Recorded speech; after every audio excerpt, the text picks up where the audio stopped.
मैं जानना चाह रहा हूँ कि मुख्तार अंसारी साहब की आखिरी बातचीत कब हुई थी? वो 26 तारीख थी, जब हमें जेल सुपरिटेंडेंट का एक टेलीग्राम, रेडियोग्राम सुबह में 3 बजे भोर में मिला।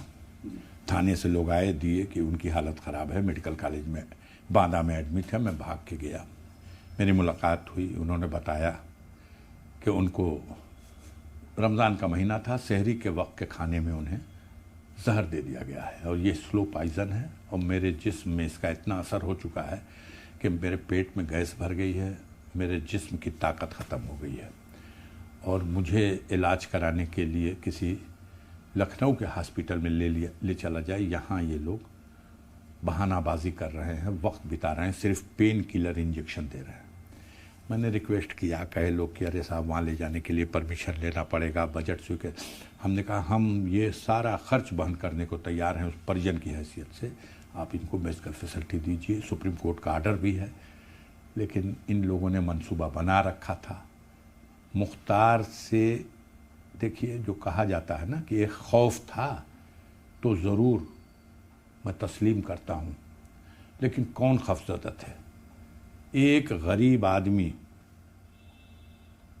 एक भी गरीब आदमी उससे दुखी नहीं था, सब उसको दुआएं देते थे। समाज को दबाने वाले, समाज पर जुल्म करने वाले जितने दबंग लोग हैं, जितने बहुत बड़े बड़े बलवान लोग हैं जो ज़मीन के अंदर घुस घुस के बच रहे थे, वो परेशान थे और इस सरकार का उनको संरक्षण प्राप्त था। उन सबको बचाने के लिए मुख्तार का खात्मा ज़रूरी था और एक सुनियोजित षड्यंत्र के तहत उनके साथ ये सब कुछ हुआ। एक सियासतदान से गैंगस्टर, ये कैसे हुआ? कैसे बना ये नैरेटिव? आप लोग ये नैरेटिव कैसे बना? आप लोग काफ़ी हो, जिसको चाहे जो बना दो। आपसे माफ कीजिएगा, मतलब मीडिया के लोग। मैं आपसे जानना चाह रहा हूँ कि ये हुआ कैसे? अच्छा, मीडिया जब उसकी खबरें क्या छापी जाएं, ये तय हो जाएगा। सूचना विभाग का अधिकारी पहले बना करके भेजेगा कि यही खबर चलनी चाहिए, तो और क्या होगा।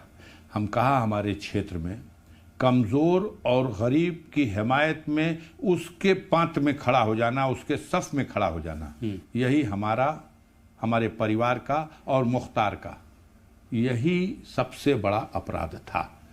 गरीबों की हिमायत में, उनकी मदद करने के लिए, उनकी इज्जत आबरू की रक्षा करने के लिए, उनकी जगह ज़मीन पर कोई नाजायज़ कब्जा ना करे, उसके लिए हम हमेशा गरीबों की मदद करते रहे।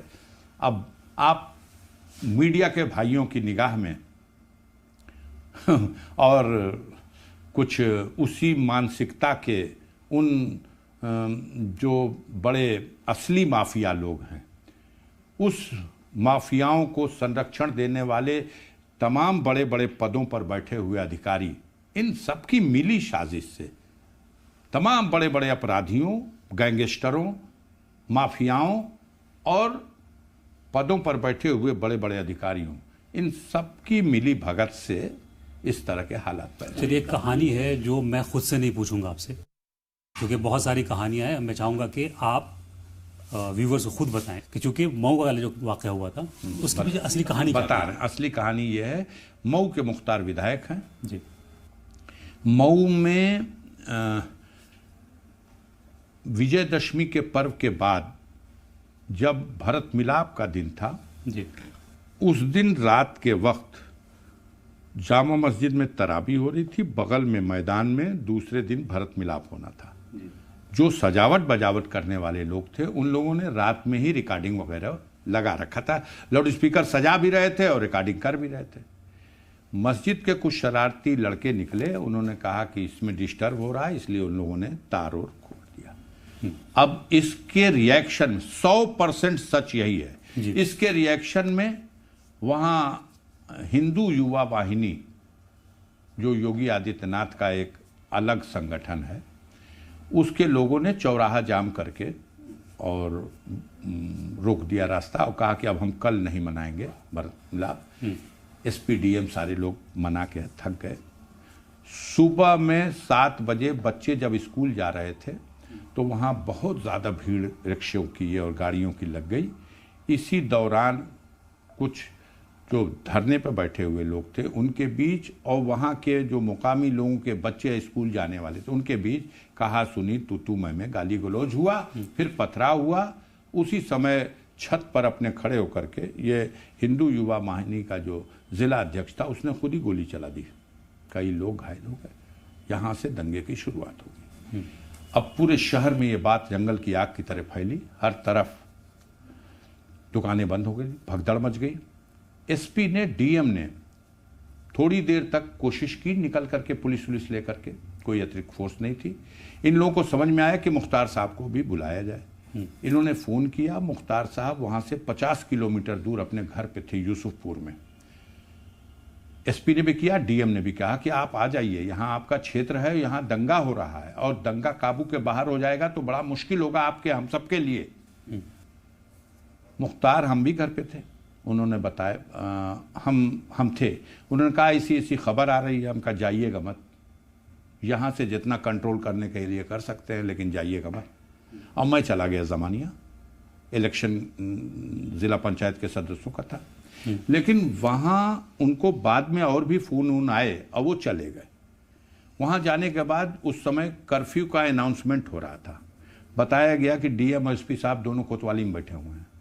ये कोतवाली मऊ में गए जी। मऊ के डीएम और एसपी से इन्होंने कहा चलिए हम सब लोग सड़क पे अब भी घूमें, कोशिश की जाए। उन लोगों ने कहा नहीं, अब अनाउंस कर दिया है, हम आपको फोर्स देते हैं, 2 गाड़ी फोर्स आपको दे रहे हैं, आप घूमो। आपके घूमने से पब्लिक में थोड़ा नॉर्मल होने की गुंजाइश बनेगी।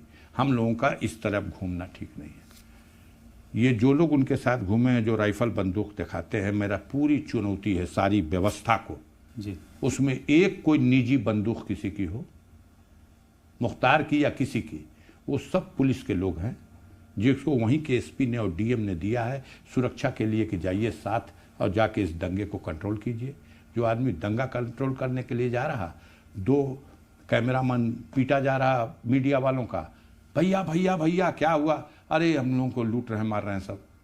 उन लोगों को बचा लिया, अपनी गाड़ी में उठा लिया, उनके कैमरे भी उनको दिला दिया और वो उसी पीछे वाली गाड़ी में से बैठ के आगे वाली गाड़ी की सारी सीन बना रहे हैं।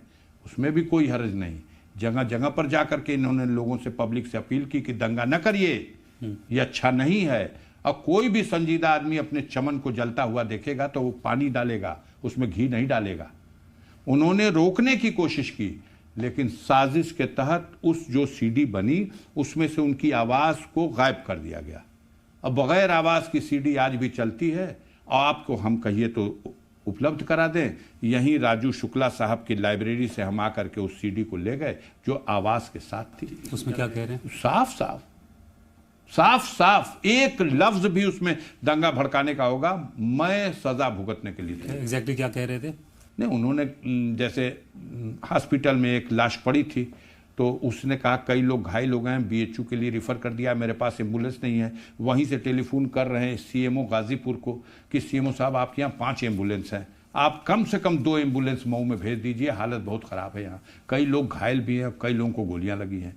एक जगह जा रहे हैं जहाँ एक बुढ़िया घायल स्थिति में है, वो बिंद जात की हिंदू महिला है, उसको उठा के अपने गाड़ी में ले रहे हैं। एक जगह जा रहे हैं जहां एक छोटे से मंदिर पर, चौराहे पर आग लगी हुई है, अपने हाथ से खड़े होकर के अपने लोगों से बुतवा रहे हैं। तो लोगों से अपील कर रहे हैं कि अपने अपने घरों में जाइए और किसी तरह से इस दंगे को शांत कीजिए। ये अगर नहीं होगा तो दुनिया की हर सज़ा हम बर्दाश्त कर लेंगे। आप वो सीडी चला दीजिए हिम्मत हो तो, और सीडी है, उस सीडी को चलाइए और उस सीडी का आप वो करा लीजिए, एग्जामिन करा लीजिए कि उसमें कोई चीज़ जोड़ी गई है बाद में। ऐसा कुछ भी नहीं है। वो बनाना एक मकसद था, एक साजिश था, मुख्तार के खिलाफ एक नैरेटिव खड़ा किया जाए। उस मामले में मुलजिम बना दिए गए। 3 दिन के बाद एसपी डीएम हटा दिए गए, नए एसपी ने आया, आके मुकदमा लिखा दिया कि मुख्तार साहब ने दंगे में रोल अदा किया है। अब मुख्तार के खिलाफ मुकदमा हो गया। मुख्तार जेल चले गए 25 अक्टूबर को, 25 अक्टूबर 2005, और फिर उनका निधन ही हो गया उसी जेल में। 18.5 साल लगातार जेल में रहने के दौरान मऊ दंगे का मुकदमा ट्रायल हुआ, खत्म हो गया, सारे मुकदमे खत्म हो गए। जबरदस्ती उनके खिलाफ झूठे मुकदमे डाल डाल के और क्या क्या कहा जाए, अब वो रहे नहीं, किसी भी तरह से उस आदमी को सजा करा दी जाए, उसका खात्मा कराया जाए, इनका मकसद था। इन लोगों का मकसद पूरा हो गया।